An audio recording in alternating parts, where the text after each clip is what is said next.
Well, good morning. That temperature gauge on my kitchen windowsill says 0, but that is the temperature inside my chicken's coop, not actual air temperature. It's probably closer to -8 outside. We've had this cold snap, and I think pretty much everybody in the continental U.S. has been experiencing below average temps, but it's been going on for, 5 days or so. It feels like it's longer, but everybody online is so worried about how chickens deal with this intense cold because it's December 14th. We haven't even hit our coldest month of the year yet, which is January. December's feeling like January. It's going to be a long winter, and my chickens are going to have to put up with some cold temps. Let's take a look how they're doing today. So everybody gets worried about how chickens cope with sub-zero temps because it was probably about -15 overnight. And it's supposed to start to warm up, but as you can see, they are nowhere to be found because I know they are inside the chicken coop, all trying to keep warm. All right. Open it and let the heat. There they are, all 5, trying to be as cozy as they can. Look at her, how big she's got. She's all footballed out, trying to puff out, keeping herself warm. Yeah, they're so bored. So here are 5 tips to make sure your chickens stay happy and healthy throughout the winter. And no, heating their coop is not one of them. Number 1, make sure their little food feeder, bin, whatever container you use to feed the chickens is full. They are going to eat so much more food during the winter because they cannot free range and get food from the earth. They're also trying to eat to stay warm. So they're going to eat times 2, 3. So my daughter needs to get her little fanny out here and fill this up. And sometimes it just takes a couple cups of food a day.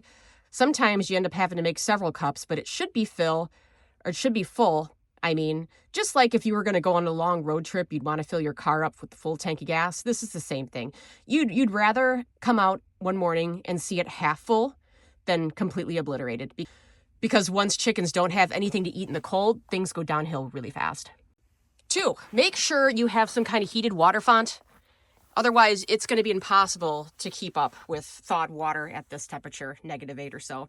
So this thing is on. But you do have to come out and monitor it because when it gets to be this cold, ice is going to form anyways. 3, give them something to comb through. I use Timothy grass in the run. Granted, this isn't fresh. I put it down a few weeks ago.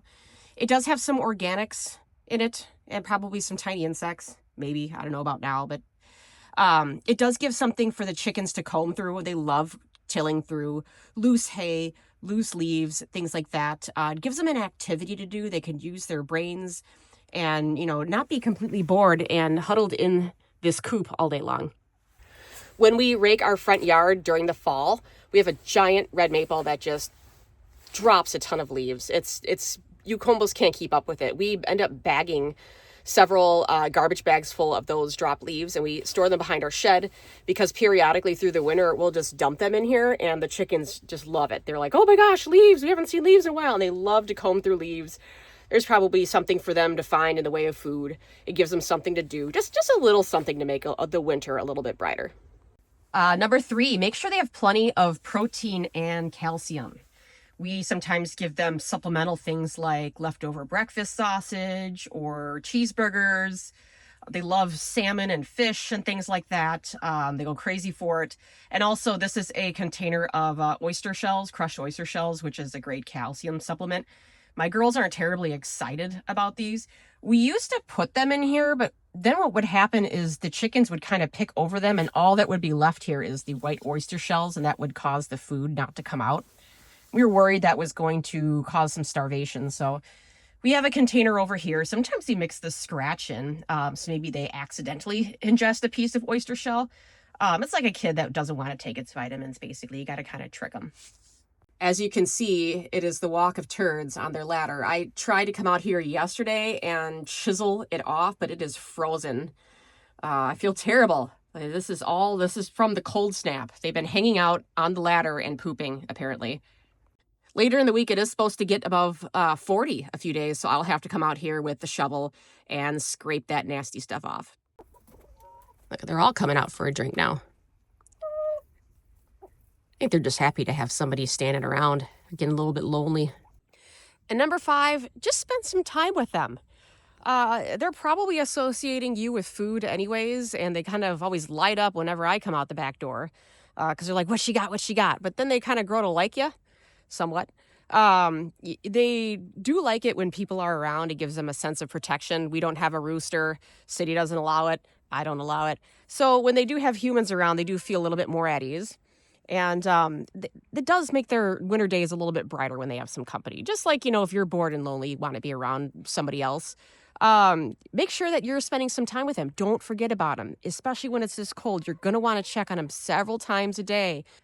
And when it's this cold too, frostbite is just an inevitability. They're going to get frostbite on their combs, maybe their feet.